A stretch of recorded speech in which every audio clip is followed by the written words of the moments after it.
segment of KTAR.com's special features is called Pat's Personal Portraits. And the personal portrait today is Max. Maxie. Max, after whom you created Maxie's house, Dina, Shacknai, Maxie's house founder, yes, but also the founder of Max.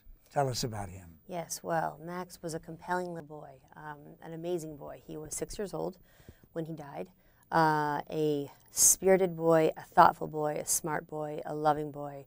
To everybody watching right now, sad but quick reminder that he was found apparently having fallen down the staircase at his home in Coronado. Right. And now, right now, people are saying, "Oh, that's Max in Coronado." So that was the story. But after 9 months of my hiring independent experts, the real story is that he was brutally assaulted, and that his death was a homicide, and that he was thrown down. He didn't tumble down a set of stairs, but rather he was thrown down like a torpedo. But are they still investigating that? Our investigators have absolute proof of that. Independent experts who have amazing credentials. Is anybody listening? We've presented it. They have denied us, and we are continuing to move forward. We're not giving up. But you're moving forward. We're moving forward for other kids. That's the point. Because Maxie house is deceased, and what he would say if he were here right now is, "Mommy, you need to help other kids." That's what he would say, and that's what we're doing. So through his death, as it has happened with many children who have died a tragic death, there are new laws and new programs to save other children. So through Maxie's house, we are going to save hundreds of thousands of children. Well, how are we going to do that? And why does it matter?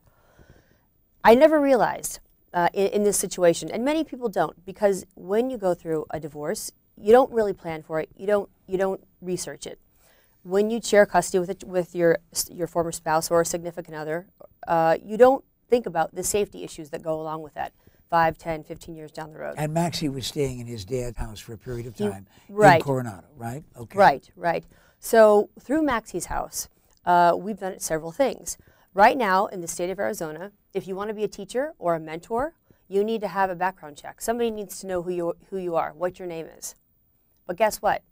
If you're a significant other, or if you are you're helping at another home when there's a shared custody situation, no one needs to know even your name. Now, there's a huge loophole there, and a lot of kids are just falling into a black hole. So we're in a niche.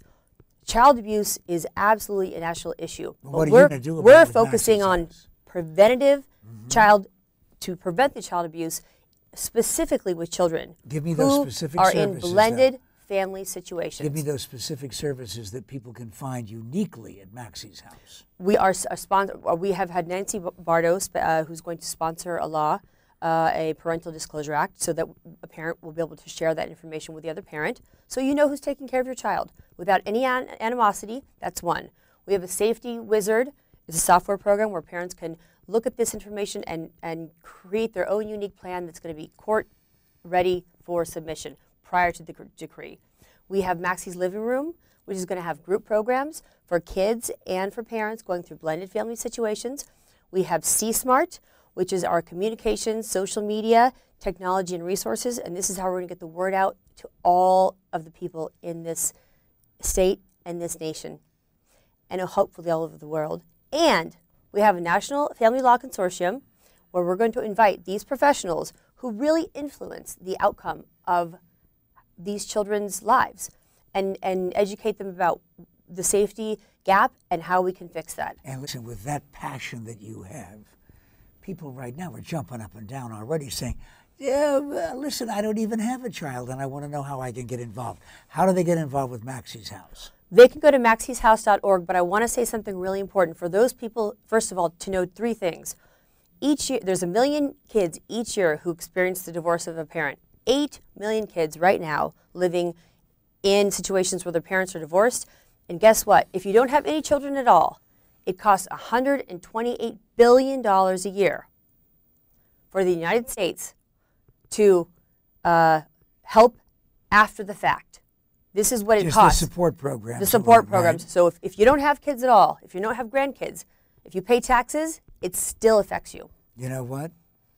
But kids are the most important things because they are our treasures, our national treasures. And that's why I'm going to ask you this question, your opinion.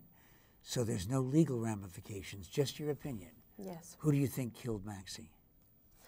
I think someone in the house that day killed Max, and there were only 2 people there in the house. And unfortunately, Rebecca and her sister, Dina, and one of them killed Max. One of them is deceased. If I had 2 wishes, it would be that Max was back. And the second would be that she was back so I could ask her what happened. Dina is a minor, and we have not been able to speak to her directly. The truth will come out. You're going to pursue this, aren't you? This is absolutely. The resolution, though, is through helping other children. Maxie's house, that's what they do. Thank you. 24 hours a day, 7 days a week. That's why we invited Dina Shacknai to be this personal portrait on KTAR.com.